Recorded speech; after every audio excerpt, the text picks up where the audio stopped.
నమస్కారం. ఆలయం కార్యక్రమానికి స్వాగతం. ఈరోజు మనం నందలూరులోని సౌమ్యనాథ ఆలయానికి చేరుకున్నాం.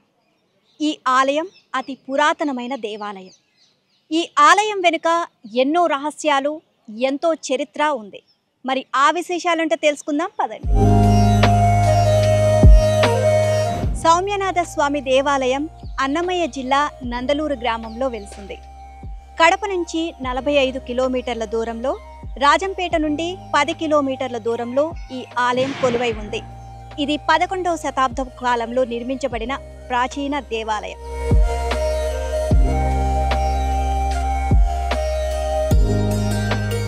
ఈ ఆలయం 4 దిశల 4 రాజగోపురాలు నిర్మించబడ్డాయి. ఈ గోపురాలను 12వ శతాబ్దంలో సోమేశ్వర నిర్మించారు. అంతేకాకుండా ఈ ఆలయం 108 స్తంభాల పైన నిర్మించబడింది.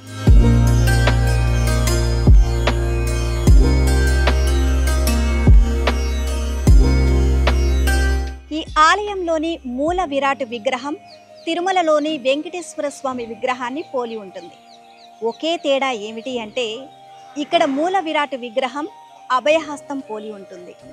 అదే తిరుమలలోని వెంకటేశ్వర స్వామి విగ్రహం కటి వరదహస్త భంగిమలో ఉంటుంది.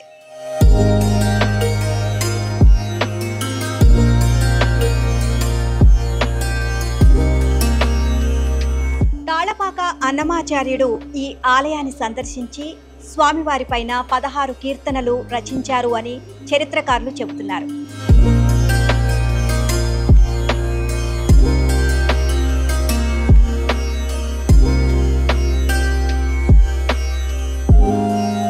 ఆలయ గర్భగుడి ప్రవేశానికి ముందు ఎడమ కుడివైపున జయ విజయ విగ్రహాలు మనకు దర్శనమిస్తాయి. ఆలయం పైకప్పున చేపను చెక్కబడి ఉంది. ఈ చేప సజీవంగా మారి సముద్రంలో ఈదుతుంది అని ఇక్కడి భక్తుల విశ్వాసం. ఈ ఆలయం ఎర్రటి రాతితో నిర్మించబడింది.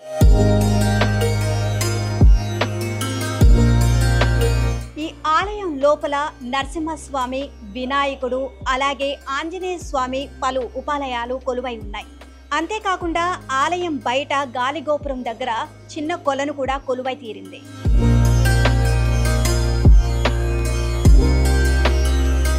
చాలా కాలంగా కోరికలు నెరవేరని వాళ్ళు ఇక్కడ 9 ప్రదక్షిణలు చేసి ఆ స్వామివారికి భక్తితో కొలిచి నమస్కరించినట్లయితే ఆ కోరిక తీరుతుంది అని భక్తుల విశ్వాసం. కోరిక తీరిన వారం రోజుల లోపల ఇక్కడ 108 ప్రదక్షిణలు చేస్తారు.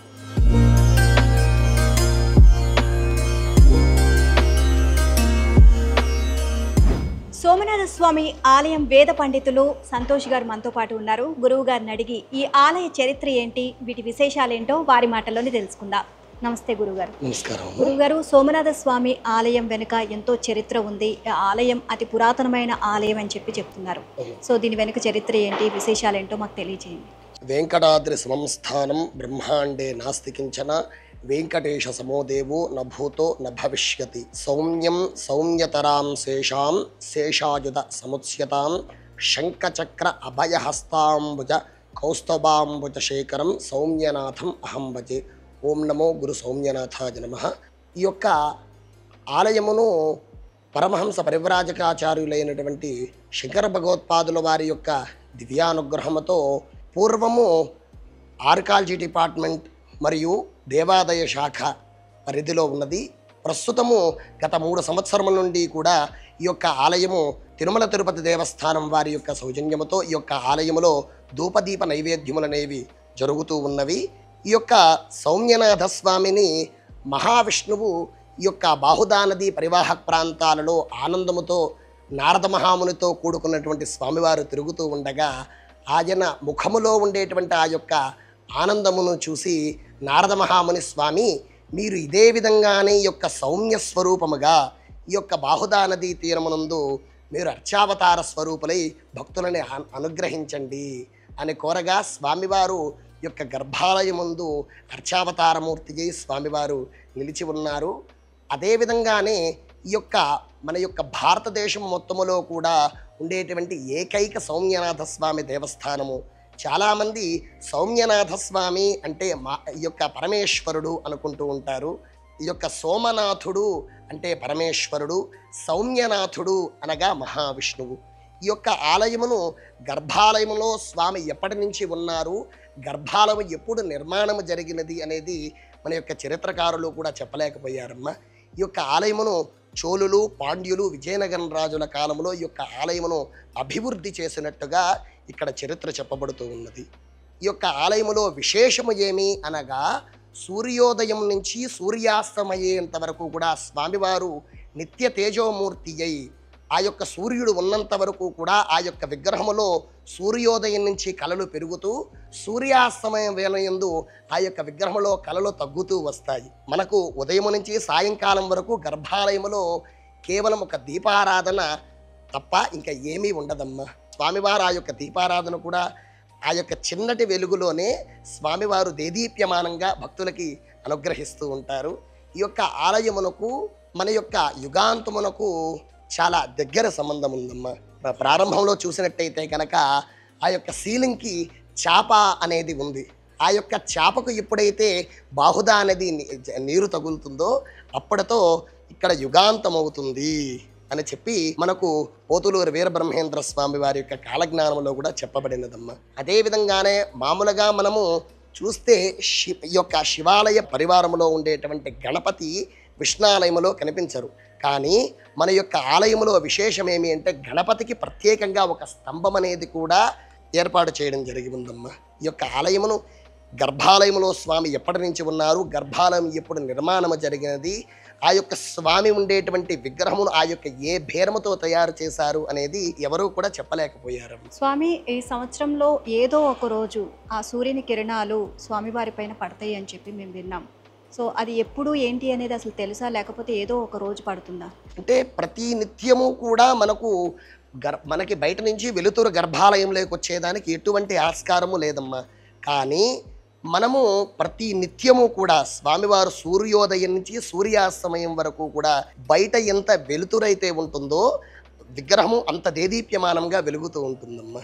అదేవిధంగానే ఉగాది రోజు స్వామివారు చాలా దేదీప్యమానంగా స్వామివారు కనిపిస్తూ ఉంటారు.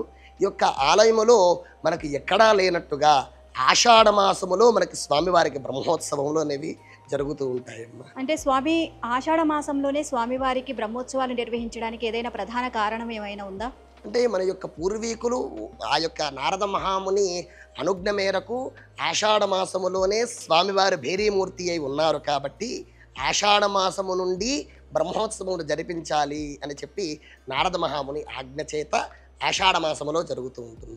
ఆషాఢ మాసంలోనే కాకుండా ఇంకా మరిన్ని విశేష రోజులు కూడా ఉంటాయి. ఆ సమయాల్లో స్వామివారి పూజలు కానివ్వండి, ప్రత్యేకించి ఏమన్నా పూజా కార్యక్రమాలు నిర్వహిస్తూ ఉంటారా?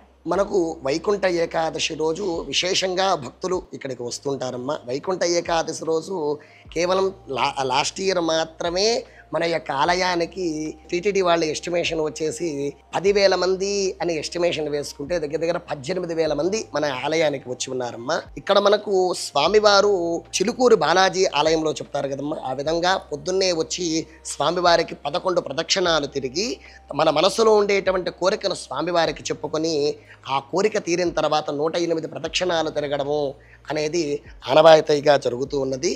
మన యొక్క కేవలం ఒక శనివారం రోజు మాత్రమే 400 నుంచి 600 మంది భక్తులు కేవలం 108 ప్రదక్షిణాలు తిరిగేవారు మాత్రమే వస్తూ ఉంటారు. ఇక్కడ విశేషంగా మనకి ధనుర్మాసములు, వైకుంఠ ఏకాదశి, స్వామివారికి విశేషంగా ఆ యొక్క గోదా కళ్యాణము ఇవన్నీ కూడా ప్రతి సంవత్సరము కూడా తిరుమల తిరుపతి దేవస్థానం వారి సౌజన్యంతో జరుగుతూ ఉంటుంది. ఇక ప్రతిరోజు నిత్య కైంకర్యాలు ఏం జరుగుతూ ఉంటాయి స్వామి? పొద్దున్నే 5 గంటలకు స్వామివారికి సుప్రభాత సేవ, అదేవిధంగానే 6 గంటలకు స్వామివారికి ధూపదీప నైవేద్యాది కైంకర్యములు, అదేవిధంగానే స్వామివారికి ఈ యొక్క 3 కాలముల యందు స్వామివారికి నివేదన ఇత్యాది కార్యక్రమములు, సాయంకాలం ముందు స్వామివారికి 8 గంటలకు ఏకాంత సేవ అనే కార్యక్రమం జరుగుతూ ఉంటుంది. ఆలయంలో ఉపాలయాలు కూడా ఉన్నాయని చెప్పి విన్నాం. సో ఏమేమి స్వామివారిలో ఉపాలయాలు ఉన్నాయి? మనకు మామూలుగా వైష్ణవాలయాలలో మనం చూసినట్టయితే కనుక మనము శ్రీ మహావిష్ణువుతో కూడుకున్నటువంటి అమ్మవారికి పద్మావతీ దేవికి సపరేట్గా మనకు ఆలయం ఉపాలయం ఉంటుందమ్మా. కానీ ఇక్కడ మనకు స్వామివారి హృదయము యందే సౌందర్యవల్లి అని చెప్పి ఇక్కడ అమ్మవారి పేరమ్మ. ఆ యొక్క స్వామివారికి హృదయం ఎందే ఆ యొక్క సౌందర్యవల్లి సనాథుడైనటువంటి సౌమ్యనాథ స్వామి విగ్రహమును డేరీమూర్తిగా ఇక్కడ ఉన్నారమ్మ. అదేవిధంగానే మనకు ఆలయముకు అతి సమీపములో పూర్వము ఒక బావి అనేది ఉండేదంటమ్మా. ఆ యొక్క బావి యందు ఎక్కడి నుంచి వచ్చినదో తెలియదమ్మా. నరసింహస్వామి యొక్క విగ్రహం అనేది ఆ యొక్క బావి యందు లభించినది. దానిని మన యొక్క ఆలయమునందు స్వామివారికి ఈశాన్య భాగమునందు యోగా నరసింహస్వామి వారి యొక్క సన్నిధి, అదేవిధంగానే మన యొక్క ఆలయమునకు 2 కోనేరులు, అదేవిధంగానే స్వామివారి ఆలయమునకు వెలుపల ఆంజనేయ స్వామి వారి యొక్క ఆలయము ఉన్నాయమ్మ. గురువుగారు మీకు ప్రత్యేకంగా ధన్యవాదాలండి. సౌమ్యనాథ స్వామి ఆలయానికి సంబంధించి ఎన్నో విశేషాలు, వాటి వెనుకున్న చరిత్ర ఏంటి అనేది మాకు చాలా చక్కగా వివరించారు. మీకు ప్రత్యేకంగా ధన్యవాదాలు. ఓం నమో గురు సౌమ్యనాథాయ నమః. ఎన్నో విశేషాలు కలిగిన సౌమ్యనాథ స్వామి ఆలయం గురించి చాలా విషయాలు మీరు తెలుసుకున్నారు కదా. ఇది ఇవాల్టి ఆలయం కార్యక్రమం. మరో ఆలయం కార్యక్రమంలో మళ్ళీ కలుసుకుందాం. నమస్కారం.